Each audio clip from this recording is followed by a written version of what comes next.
Welcome back. I've got a special story to share today. Richard Mercer laughed as he slid a cracked, plastic dollar store tiara across the mahogany table toward Faith Mercer in front of the entire country club.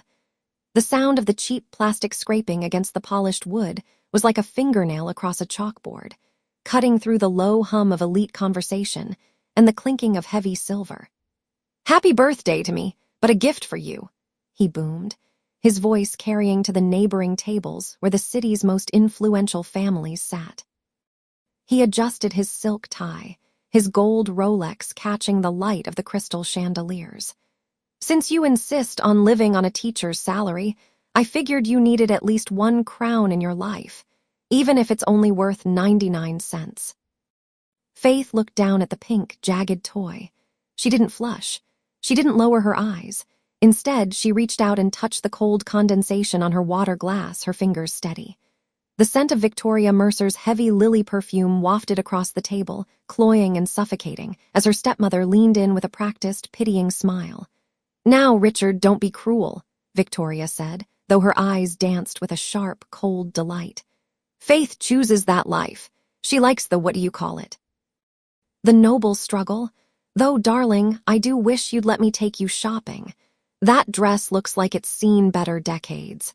It's a bit embarrassing for the Mercer name, don't you think?" Across the table, Derek Mercer shifted in his seat, his eyes darting toward Judge Morrison, who sat at the head of the table. The judge was a man of iron-gray hair and even grimmer silences, his presence the ultimate seal of social approval. Derek looked like he wanted to speak, but the weight of his father's shadow was too heavy. He remained silent, sipping his vintage Cabernet while his sister was dissected for sport. "It's a functional dress, Victoria," Faith replied, her voice calm and melodic. It was the voice she used for her third graders when they were about to throw a tantrum. "It serves its purpose, much like this dinner." Richard's laugh died down into a smirk. He leaned forward, the smell of expensive steak and aged scotch clinging to him like a second skin. "Purpose? The purpose is for you to see what success looks like, Faith. Maybe it'll finally sink in. I'm closing the deal on the Highland estate tomorrow. Your grandmother's old playground. It's being leveled for a luxury high-rise. I'm cleared to net $20 million on the flip." Faith felt a phantom weight against her chest, the small, silver locket hidden beneath her modest collar. Inside wasn't a photo, but a micro SD card Margaret Holloway had handed her 5 years ago on a rain-slicked afternoon. "Wait until he thinks he's invincible," the old attorney had whispered. "That's when the fall hurts the most." $20 million, Faith repeated softly. "That's a lot of money to build on a foundation of sand, Richard." The table went silent. Judge Morrison set his fork down with a deliberate click against the fine porcelain. He looked at Faith, his gaze unreadable but intense. Richard's face deepened into a shade of plum, his jaw tightening. "Sand," Richard's voice dropped to a dangerous hiss. "I built this empire from nothing. I took what was stagnant and made it grow. While you're busy teaching the alphabet, I'm shaping the skyline of this city. You should be thanking me. If I hadn't stepped in when your grandmother went senile, there wouldn't be a Mercer name left to tarnish." "She wasn't senile," Faith said, her voice dropping an octave. "She was betrayed." Victoria let out a sharp, jagged laugh. "Oh, here we go, the conspiracy theories. Honestly, Faith, this is why you aren't invited to the private galas. You have such a flair for the dramatic, it's exhausting." Richard waved a dismissive hand, turning his back to Faith to address the judge. "You see what I deal with, Morrison. Absolute ingratitude. I offer her a seat at the finest table in the state, and she brings up ancient history. It's a shame, really. Some people just aren't meant for the heights." Faith watched him. She watched the way he preened, the way he commanded the room with stolen oxygen. She saw the witnesses, the waiters pausing in the shadows, the socialites whispering behind their fans, the judge recording every word in the ledger of his mind. She reached into her simple canvas purse and felt the smooth, cold surface of her burner phone. She pressed a single button by feel, sending a pre-written text. "The lion is awake. Proceed." "You're right, Richard," Faith said, standing up slowly. The plastic tiara remained on the table, a pathetic monument to his arrogance. Some people aren't meant for the heights, and some people forget that the higher you climb, the more people can see your true face from below. "Are you leaving?" Victoria asked, not bothering to hide her relief. "The dessert hasn't even arrived. It's a gold leaf torte." "I've had my fill of bitterness for one night," Faith replied. She turned to the judge and gave a small, respectful nod. "Good evening, Judge Morrison. I believe we'll be seeing each other again very soon, in a much more official capacity." The judge's eyebrows rose a fraction of an inch. "I look forward to it, Miss Mercer." Richard didn't even look back as she walked away. He was already shouting for another bottle of scotch, his boisterous laugh echoing off the vaulted ceilings. He thought he had won. He thought he had successfully buried the girl who knew the truth under a mountain of plastic insults and expensive wine. Faith stepped out into the cool night air, the scent of cedar and rain-damp pavement replacing the suffocating lilies. She walked past the line of shimmering Mercedes and Ferraris, heading toward her 10-year-old sedan parked at the far end of the lot. As she reached her car, her phone buzzed. A message from Margaret Holloway. "The filings are ready. The Highland estate deal isn't his to sign. Sleep well, Faith. Tomorrow, the world shifts." Faith looked back at the glowing windows of the country club. The party was still in full swing, the silhouette of her father visible through the glass as he stood to make another toast to his own greatness. "Happy birthday, Richard," she whispered, her voice as cold as the silver in her locket. "It's the last one you'll spend as a free man." She got into her car, the engine turning over with a steady, reliable hum. She had waited 5 years for this moment. She could wait 12 more hours for the end of his world to begin. As she pulled out of the lot, she didn't look back at the lights. She was looking forward, toward the wreckage she was about to create.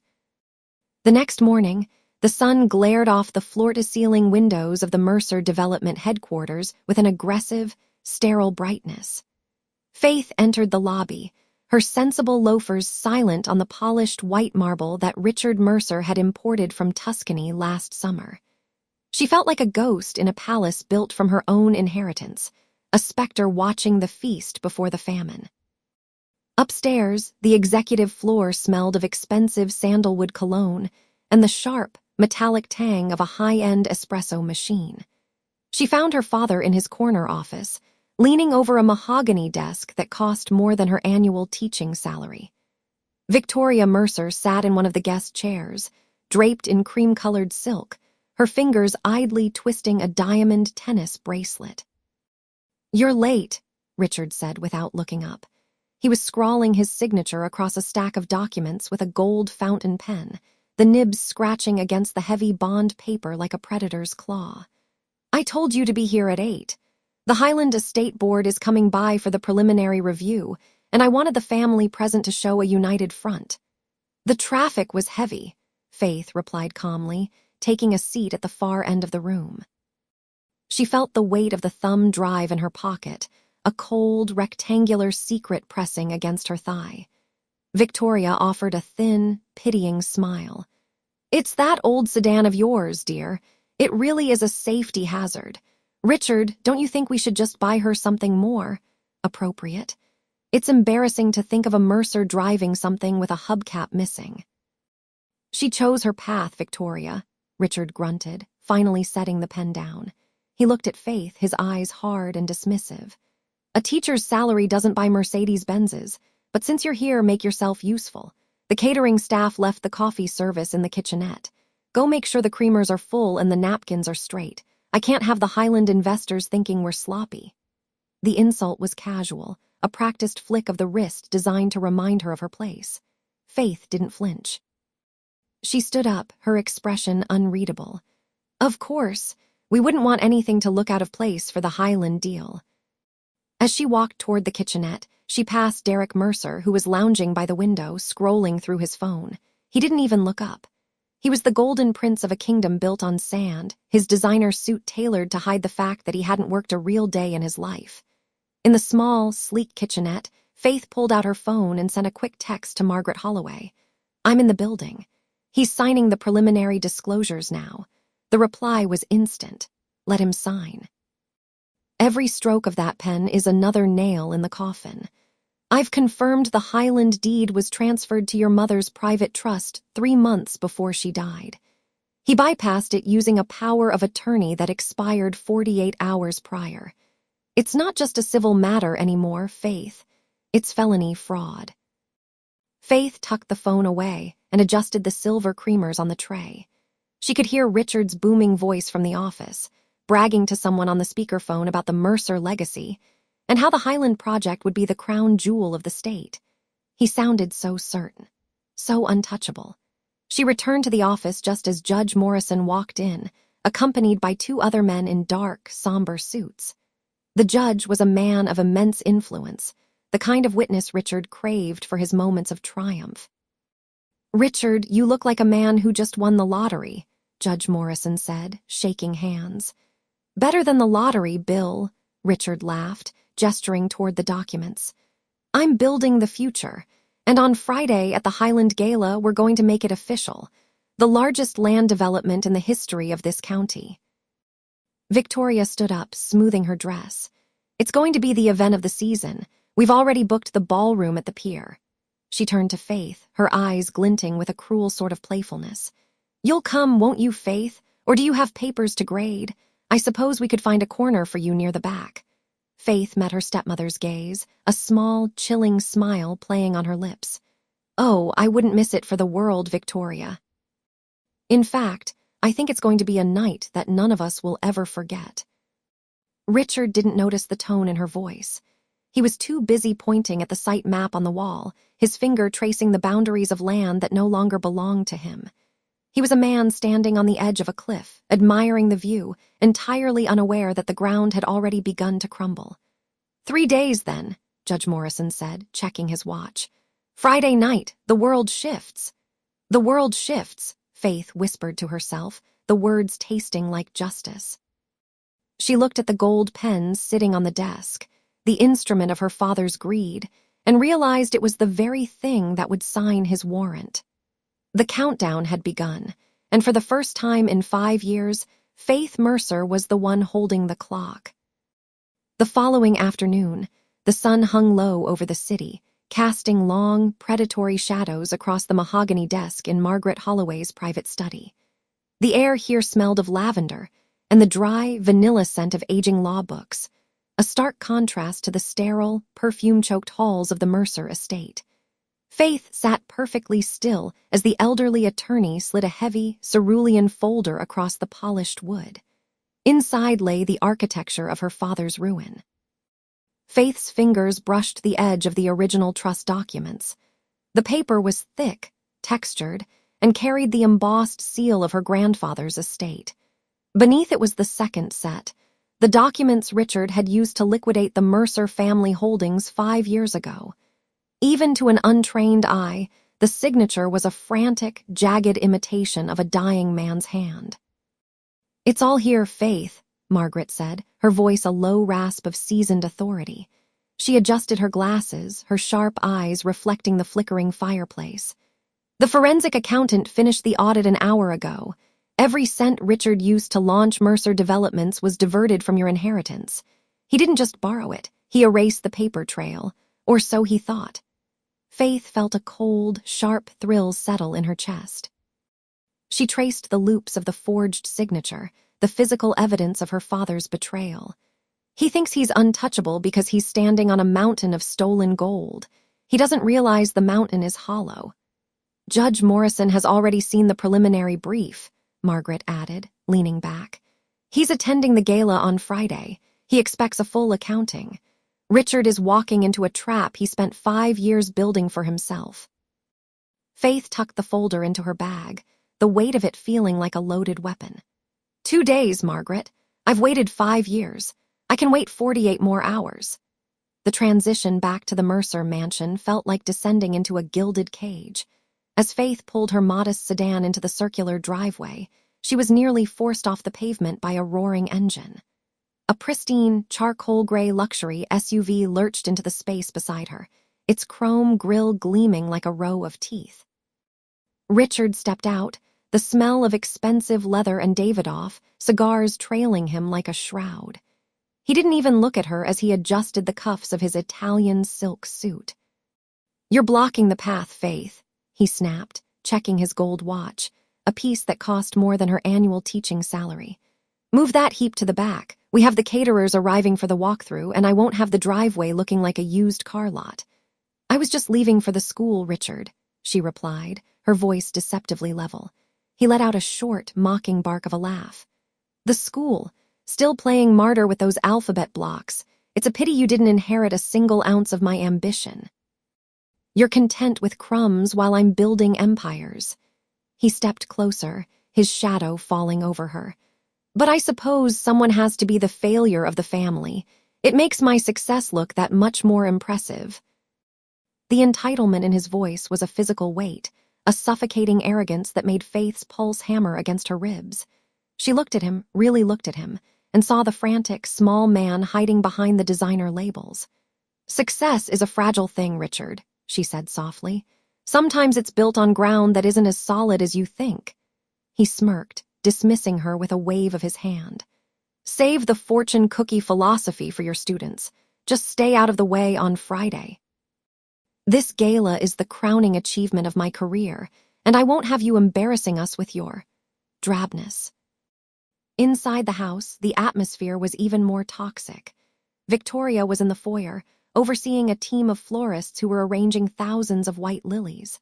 The scent was cloying, the smell of a funeral disguised as a celebration. Victoria's heavy gold bracelets clinked rhythmically as she pointed a manicured finger at a centerpiece.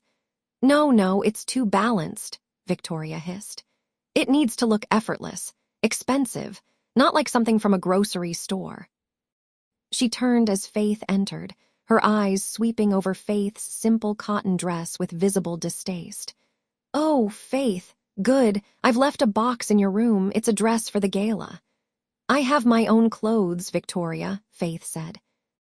"You have rags," Victoria countered, her voice dripping with a forced, sugary concern that felt like acid. "I've picked out something modest. High-neck charcoal gray. It will help you blend into the shadows where you're most comfortable. We can't have you competing with the guests of honor, dear. It would be awkward, like a sparrow trying to fly with eagles." Faith watched her for a moment, the secret power of the blue folder in her bag hummed with potential.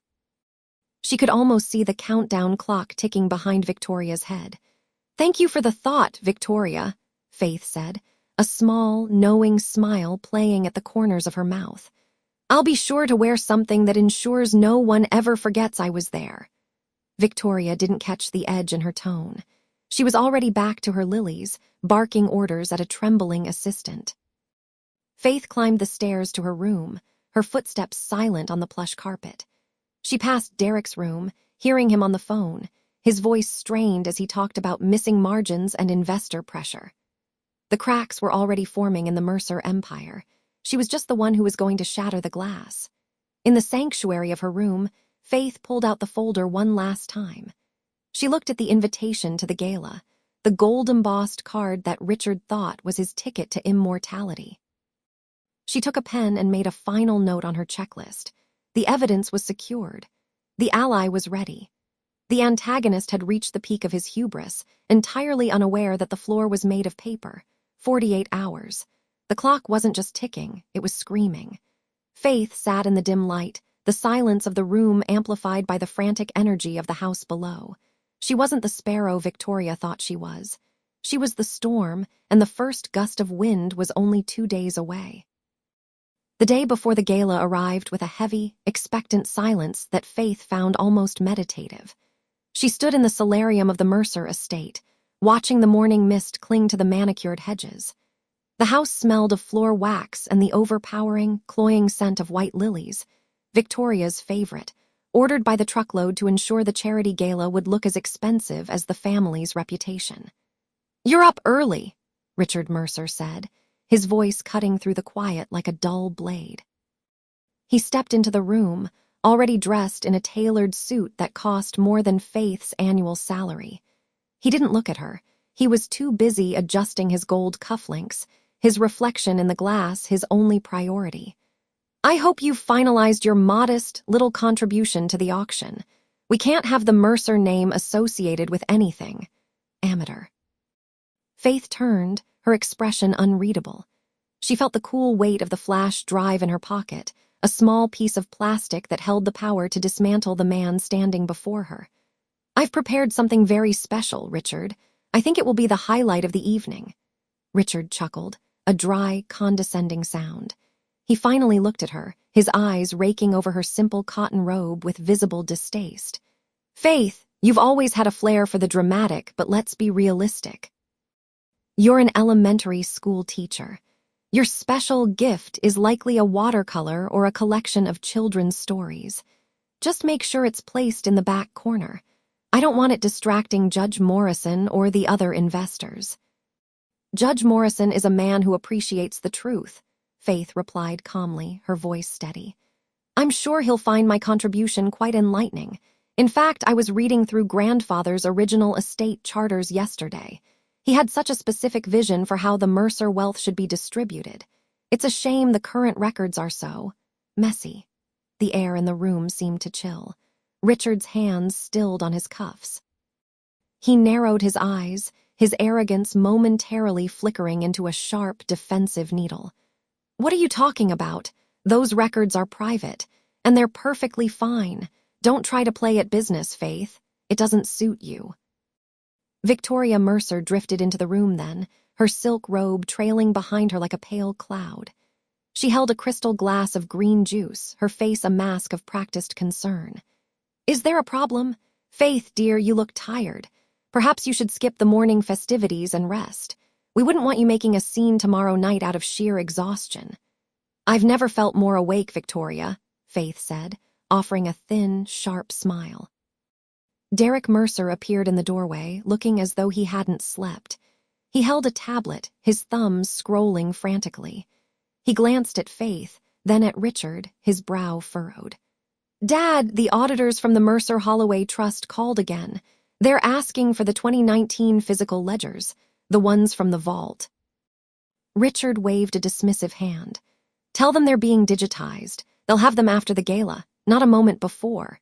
He turned back to Faith, leaning in close enough that she could smell his expensive espresso. Listen to me. Tomorrow is my night, my legacy. If you do anything to embarrass this family, anything at all, you'll find yourself out on the street before the last toast is poured. Do I make myself clear? Perfectly, she whispered. She watched them walk away, a trio of gilded lies. Richard's confidence was his greatest weapon, but it was also his blind spot. He was so convinced of her insignificance that he couldn't see the storm she had spent years brewing. Later that afternoon, Faith slipped away to a quiet corner of the garden to take a call. Margaret Holloway's voice was crisp and professional on the other end. Everything is in place, Faith. I've spoken with Judge Morrison's clerk. The judge is looking forward to the historical presentation you mentioned. He has no idea it's a forensic audit of his best friend's soul. And the physical documents? Faith asked, her fingers tracing the rough bark of an oak tree, a tree her grandfather had planted. Secure. Richard thinks he's the only one with a key to that vault, but he forgot your grandfather was a man of redundancies. The truth is ready to be projected for the whole world to see. Good, Faith said, her heart hammering a steady, rhythmic beat of anticipation. He told me today that I don't belong at the head table. I think it's time he realized he doesn't even belong in the room. As the sun began to set, casting long, bloody shadows across the Mercer lawn, Faith returned to the house. The catering crews were already arriving, the clatter of silver and the scent of roasting meats filling the air. The countdown had moved from days to hours. She looked up at the grand balcony where Richard would give his keynote speech tomorrow. He was standing there now, looking out over his empire with the smug satisfaction of a king. He didn't see her standing in the shadows below. He didn't see the lioness waiting for the sun to go down one last time. 24 hours remained. The stage was set, the witnesses were invited, and the trap was so beautifully laid that Richard Mercer was going to walk into it with a smile on his face. The following evening, the Mercer estate was transformed into a glittering cage of gold and glass. The humid summer air had been replaced by the sterile, expensive chill of industrial-grade climate control, and the scent of $1,000 lilies hung heavy in the ballroom. Faith stood at the edge of the grand foyer, her fingers grazing the cool, smooth fabric of her emerald silk dress. It wasn't the most expensive gown in the room. Victoria had seen to that by suggesting a boutique that specialized in modest, understated pieces, but it fit Faith like a second skin. Beneath the silk, tucked into the small of her back against the waistband of her undergarments, the slim, metallic weight of a digital recorder felt like a live wire against her skin. She watched the elite of the city drift through the double doors, a sea of black ties and shimmering sequins. The sound of 100 simultaneous conversations created a low, rhythmic hum, punctuated by the sharp, crystalline clink of champagne flutes. This was Richard's kingdom, and tonight was his coronation. "There you are!"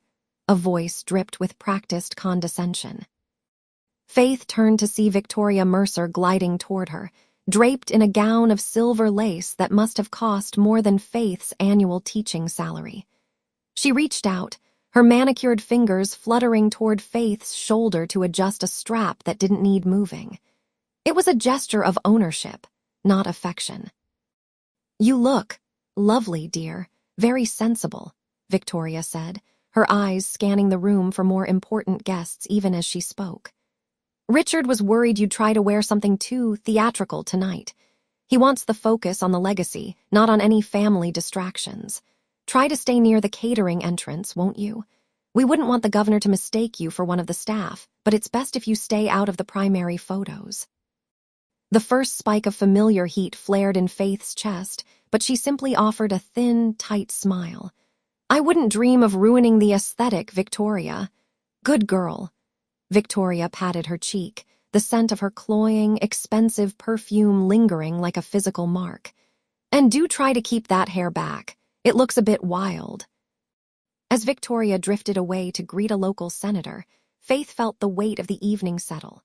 She moved deeper into the ballroom, her heels clicking with rhythmic precision against the polished marble. She saw Derek near the bar, looking uncomfortable in his tuxedo, his eyes darting toward his father as if seeking approval that would never be enough. And then there was the man of the hour.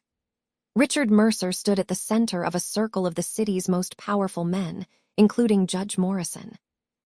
He looked every bit the titan of industry, his chest puffed out, a glass of vintage scotch held loosely in one hand.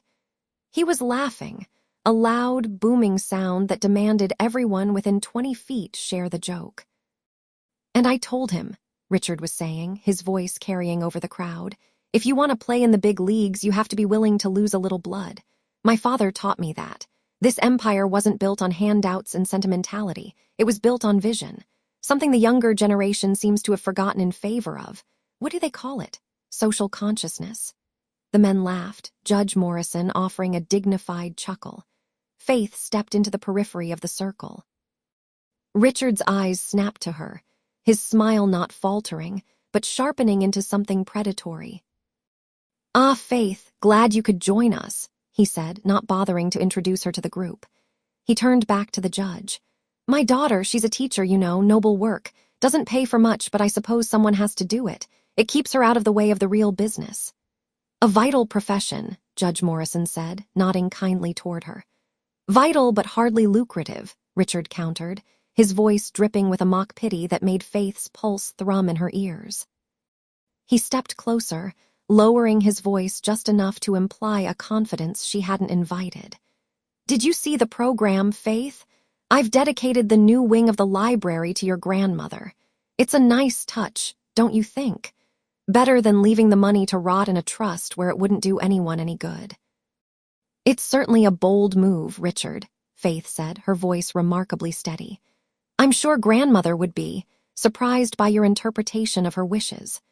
Richard's eyes narrowed, the mask of the jovial host slipping for a fraction of a second. He leaned in, the smell of scotch and expensive tobacco radiating from him. "Careful, Faith. You're a guest in this house by my grace. Don't ruin your dinner by choking on your own bitterness. Go find your brother." "I have a speech to give, and I don't want you making a scene when the lights go down." He dismissed her with a flick of his wrist, turning back to the judge to discuss a new development project. Faith walked away, her heart hammering a frantic rhythm against her ribs. She made her way toward the back of the room, near the heavy velvet curtains that flanked the stage. Margaret Holloway was waiting there, partially obscured by a large floral arrangement. The attorney looked sharp, her silver hair pulled back into a lethal bun, her eyes scanning the room with the clinical detachment of a hawk. When she saw Faith, she gave a microscopic nod. "The documents are in the safe in his study," Margaret whispered, her voice barely audible over the swelling orchestra. "The digital copies are already queued. He's going to start his speech in 10 minutes. Are you ready for the fallout?" There is no going back once the first slide hits that screen. Faith reached into her small clutch, her fingers brushing the cold, hard plastic of the master override key Margaret had provided. "He's been waiting 5 years for this moment. I've been waiting a lifetime." "He thinks he's invincible tonight," Margaret noted, watching Richard ascend the small stairs to the podium. "That is when the tall ones fall the hardest." Faith looked out at the room, the hundreds of witnesses, the cameras, the powerful allies Richard had spent years cultivating. She saw Victoria taking her seat in the front row, smoothing her dress with a look of smug triumph. She saw Derek standing off to the side, looking like a boy lost in a storm. Richard tapped the microphone. The sound echoed through the ballroom, a sharp metallic crack that silenced the room instantly. The lights began to dim, leaving only the bright, golden spotlight focused on the man at the podium. He looked magnificent. He looked like a king. "Friends, colleagues, honored guests," Richard began, his voice smooth and commanding. "Tonight, we celebrate more than just a company. We celebrate a legacy of integrity, of hard work, and of the Mercer name." Faith moved toward the shadows behind the AV booth, her hand tightening around the key. She watched him smile into the darkness of the crowd, completely unaware that the gold-embossed world he had built was resting on a foundation of sand. "But before we look to the future," Richard continued, "I want to share the true story of how this all began." Faith felt a cold, sharp smile touch her lips. "Yes, Richard," she whispered to the empty shadows. "Let's tell them the truth." The scent of lilies in the ballroom was cloying, a thick floral shroud that masked the smell of overpriced champagne and old money. From the shadows of the AV booth, Faith watched her father. He stood at the podium, silhouetted against a massive LED screen that currently displayed a rotating gold Mercer logo. He looked every bit the patriarch, his silver hair catching the spotlight, his posture radiating the unearned confidence of a man who had never faced a consequence he couldn't buy his way out of. "My father, the great Silas Mercer, believed in the weight of a promise," Richard said, his voice honeyed and resonant. He paused, casting a staged, sentimental look toward Victoria, who sat at the head table. She smiled back, her diamond necklace glittering like a row of frozen tears. "When I took over the firm 5 years ago, I promised him I would protect our legacy. I started with nothing but his blessing and a vision for the future of this city." Faith felt the cold weight of the flash drive in her palm. A vision for the future? He had started with a crime. She glanced at the front row, where Margaret Holloway sat. The elderly attorney gave a microscopic nod, her eyes fixed on Richard with the clinical detachment of a surgeon about to make an incision. "Everything I've built," Richard continued, his voice rising in a practiced crescendo, "I've built for my family. For my son, Derek, who carries our name into the next generation. Because family is the only thing that truly lasts." The rage spike hit Faith like a physical blow. He didn't even mention her. To him, she was a ghost, a loose end he'd tied off with a meager monthly stipend and a series of gaslighting phone calls. Beside Victoria, Derek looked down at his plate, his jaw tight. He knew the speech was a lie, even if he didn't yet know the scale of the theft. "And now," Richard said, gesturing to the AV tech, who was currently unconscious in the hallway, replaced by Faith's contact, "I'd like to show you the foundation of that legacy." Faith pressed the key. The golden logo didn't dissolve into a corporate montage. Instead, the screen flickered, then stabilized into a high-resolution scan of a handwritten will. The room went silent, the kind of silence that precedes a car crash. It was her grandfather's true final testament, dated 3 days before his death. "What is this?" Richard's voice crackled through the speakers, the honey replaced by a sharp, jagged edge of panic. He turned, squinting at the screen. Faith stepped out of the shadows, walking slowly toward the stage. She didn't shout. She didn't need to. The evidence was screaming for her.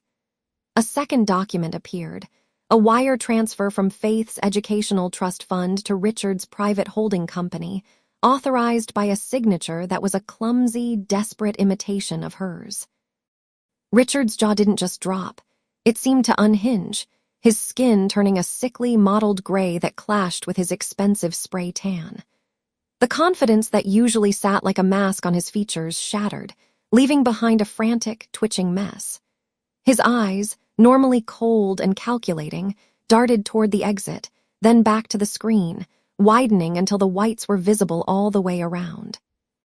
His chest heaved beneath his tailored tuxedo, his breath coming in sharp, wet hitches that the microphone picked up and broadcasted to the entire silent room.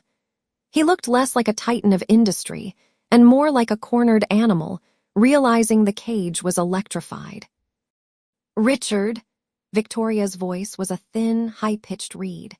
She had stood up, her face a mask of social horror as she realized Judge Morrison was leaning forward, his eyes narrowed with the practiced scrutiny of a man who had sent hundreds of people to prison for less than what was currently on the screen.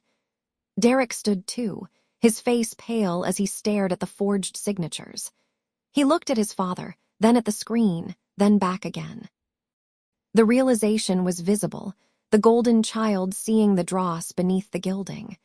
Faith reached the edge of the stage.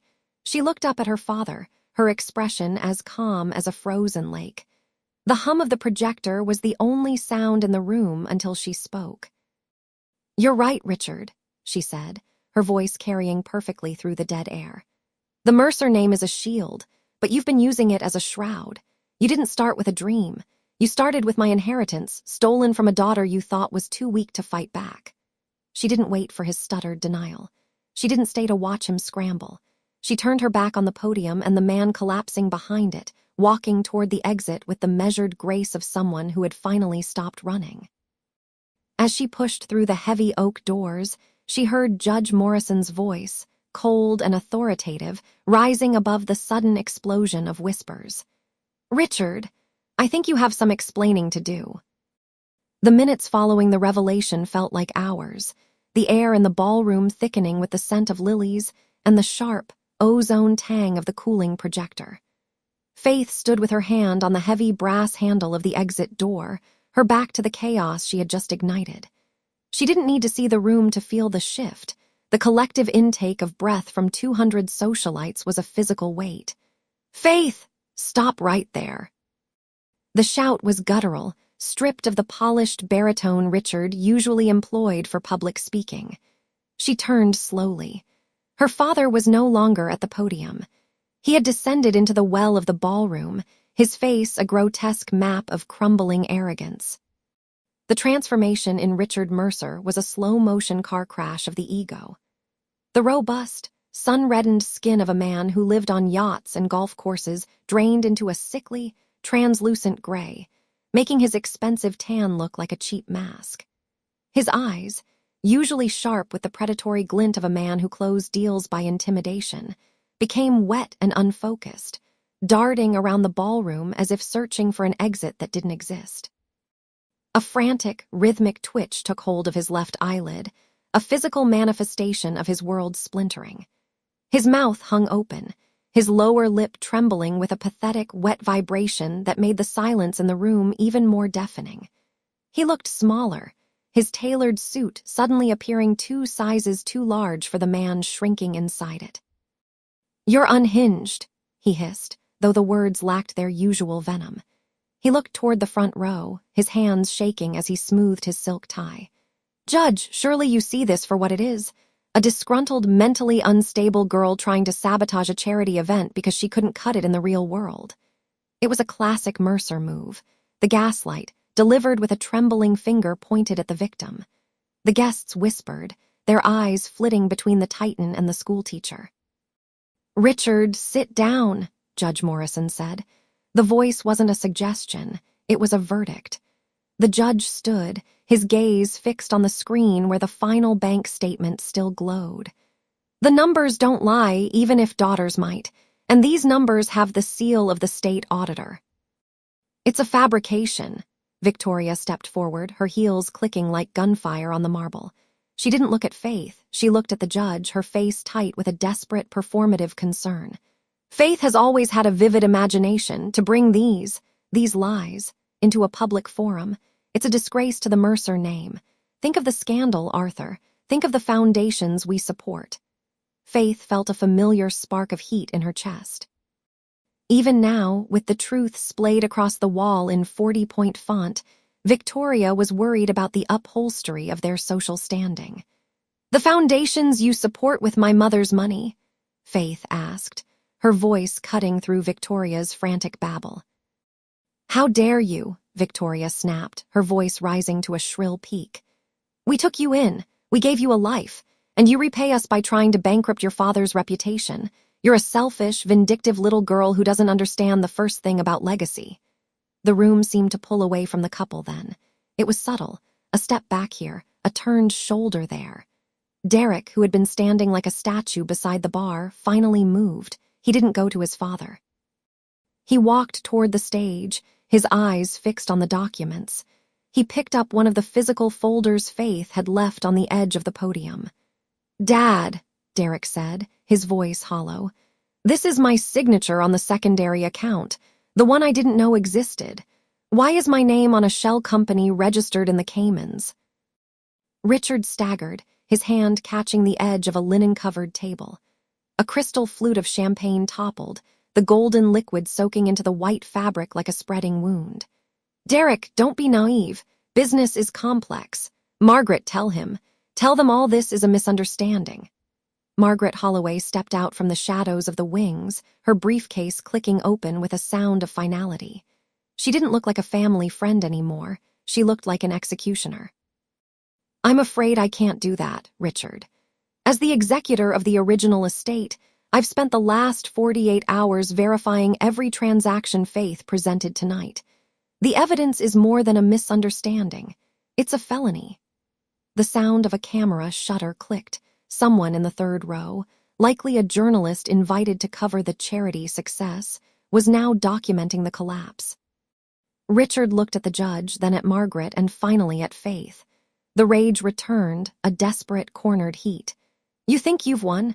You think you can just walk back into this life? You'll be a pariah. You've destroyed the only thing that gave you value." Faith met his gaze, her pulse steady for the first time in 5 years. She felt the weight of the key in her pocket, the key to the safety deposit box that held the rest of the story. "I didn't come here to walk back into your life, Richard," she said, her voice echoing in the sudden, tomb-like quiet. "I came to take mine back. The board of Mercer Development has already been notified of the audit.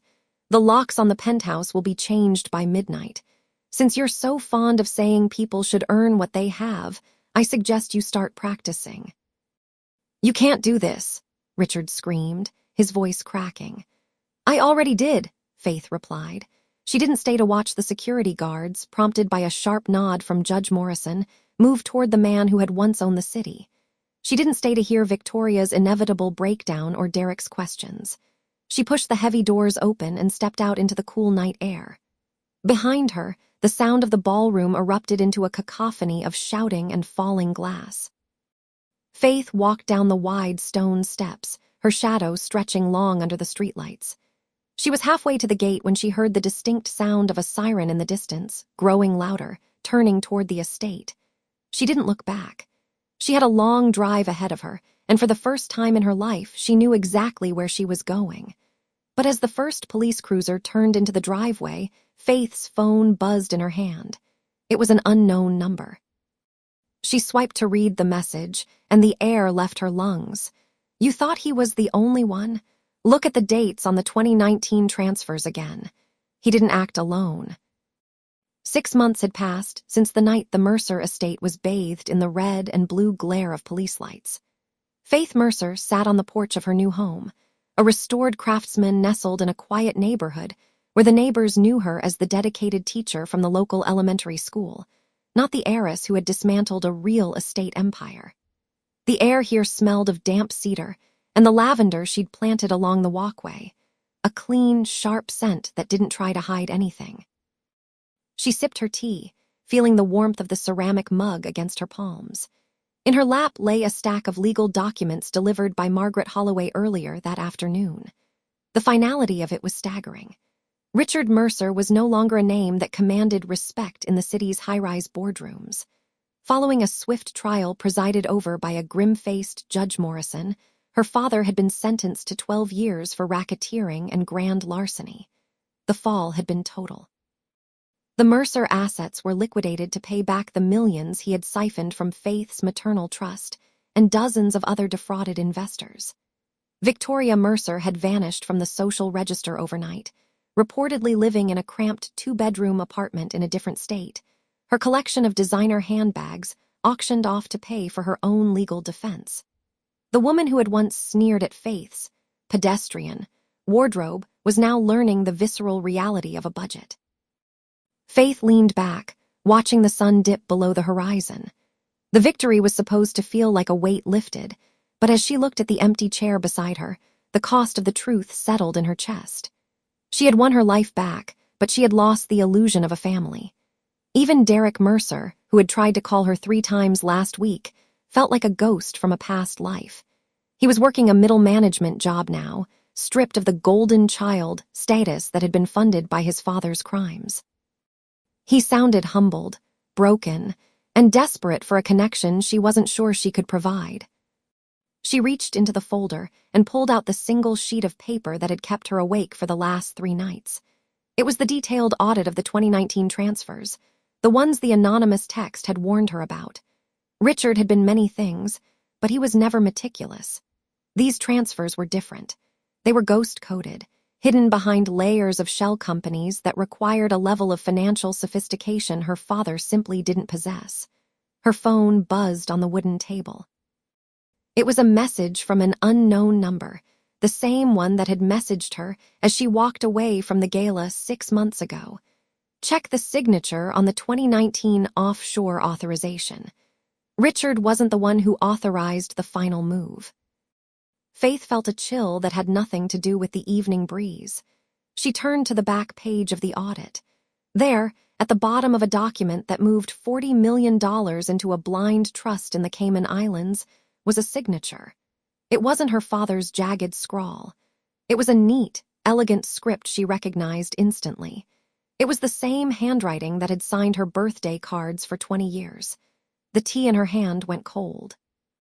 She realized with a jolt of adrenaline that the sleeping lion wasn't the only one who had been playing a long game.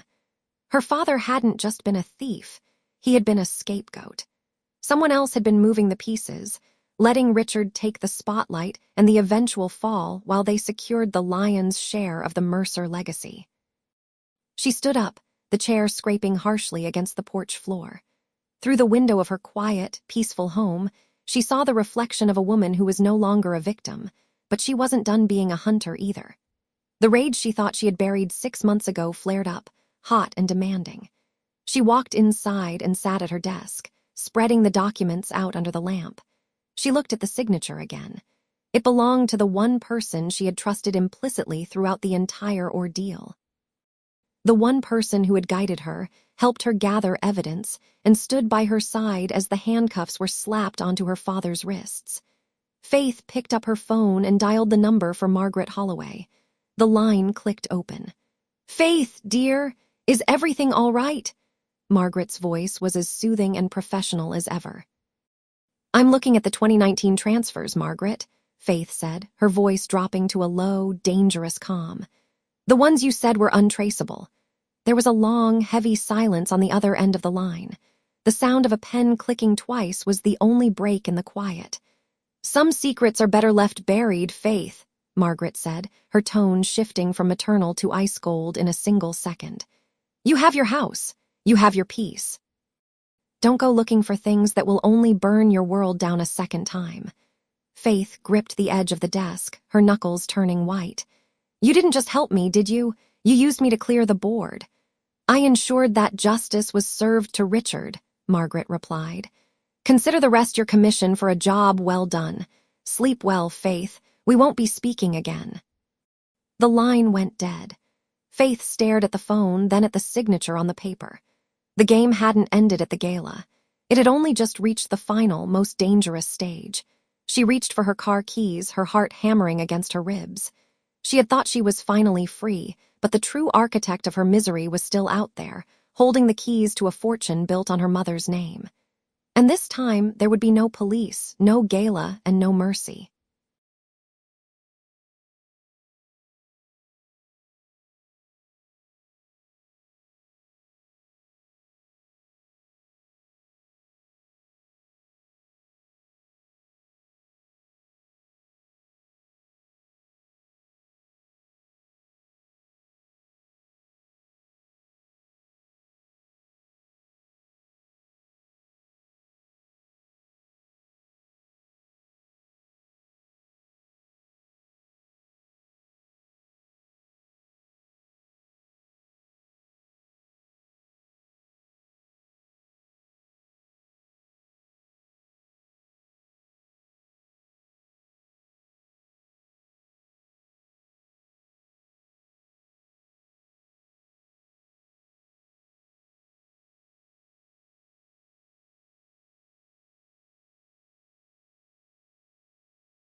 I hope you enjoyed this tale.